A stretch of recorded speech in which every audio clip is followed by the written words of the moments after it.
کرے کہ ہم اہل کوفہ ہیں جو حسین کی شہادت کے بعد خاموشی سے بیٹھے پھر کسی حسین کی آمد کے منتظر ہوں.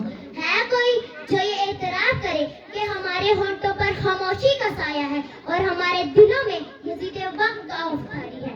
ہے کوئی جو یہ اعتراف کرے کہ ہم اپنے حکمرانوں کی پیٹھ پیچھے تو ان کی برائی کریں مگر ان کے سامنے آتے ہی ان کی ایک نظر عنایت کے لیے ان کی شان میں قصیدے لکھے اور ان کی عظمت کے ترانے گائیں؟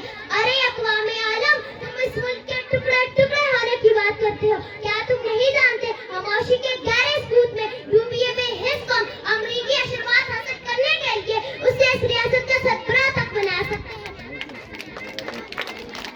ارے تم آپ کے صدیقی کی کہہ کر اس قوم کی منافقت کی بات کرتے ہو. دام لگاؤ، دام لگاؤ، دام لگا کر دیکھو اقوام عالم، ہم تو ایوان میں لگی کی تصویر تک بیچنے کو تیار ہیں.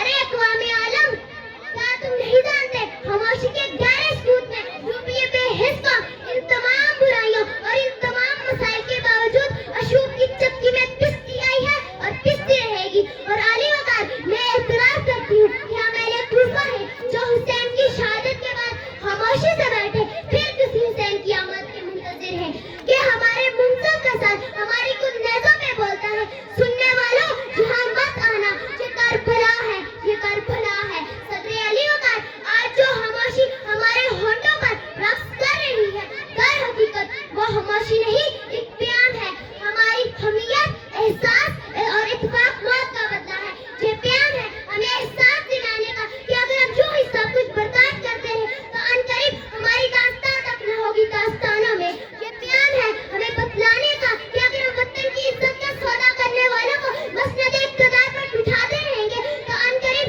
ہماری رگوں میں سے آزادی کا خون بہنا بند ہو جائے گا. یہ پیام ہے ہمیں بتلانے کا کہ اگر ہم اپنے ملک کے جعفر الصادق کو واشنگٹن کسی گورے کی میز پر بیٹھتے ہوئے اپنے ہوشیاریوں کا سودا لگاتے ہوئے دیکھتے رہیں گے تو عنقریب ہمیں تاریخ کی اوراق سے ہمیشہ ہمیشہ کے لیے مٹا دیا جائے گا.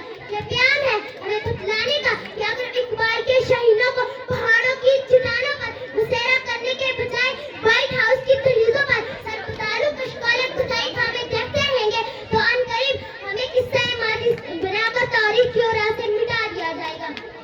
صدر علی وقار، یہ پیام ہے، ایک سوال ہے. ہماری خاموشی کے بعد ہمارے سوال کے لحاظات، ہماری خاموشی کے بعد ہمارا وزیرستان بنتا ہوا قبرستان، ہماری خاموشی کے بعد ڈرون کی آنکھ سے اترتی ہوئی لاشیں پکار پکار کر ہم سے سوال کرتی ہیں کہ کب تمہارے لہو کے دریدار فرد کے خورشید محشر پہ ہوں گے رقب.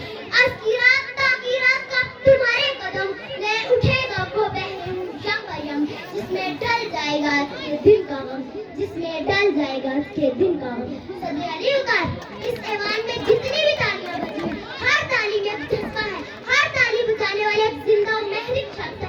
میں آج اس زندہ جاوید محرک شخص کو ایک پیغام دینا چاہتی ہوں کہ اٹھو، مجھے اپنی نوجوان نسل میں وہ شعلہ میں تاب دکھائی دیتا ہے جو دنیا کے سامنے اس عزم کو لے کر کھڑا ہے کہ ابھی مانا ہمارے لب پہ خاموشی کا سایہ ہے، ابھی مانا ہماری بےہودی میں فرق آیا ہے. مگر اے دشمن دل، غمزدوں پر مسکرانا مت، تمہارا تادیانہ قرض ہے ہم پہ پرانا.